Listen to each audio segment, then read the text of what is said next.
Darling, hold my hand.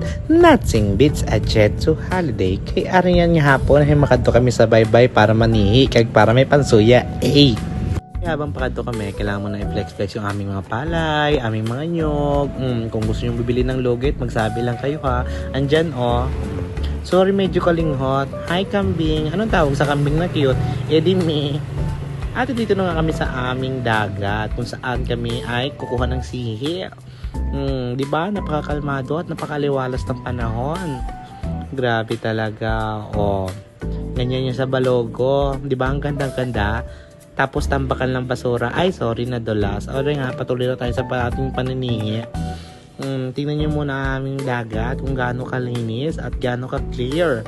Dito sa aming probinsya, hindi mo na kailangan gumastos ng pera para magkaulam. Ang kailangan mo lang, tamang yuko-yuko lang. Pumunta sa dagat at wala, may ulam ka na. Ganyan ka-convenient dito, di ba? Tingnan mo, madami na akong nahuli. Kaya mo yan, di ba? Hindi. Kailangan mo lang talaga magtiyaga para pag-uwi mo ng bahay, may pang-ulam ka na. Higop sa bawbang sarap. Madami-dami na nahuli ko. So ayun, pauwi na kami. Hinihintay ko na lang aking mga mama. Kaya mama, tara na. Diba? It's getting hot in here. Joke lang. Uwi na nga kami.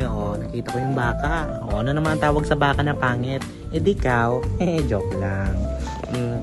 Ay, sarap talaga mamuhay sa probinsya.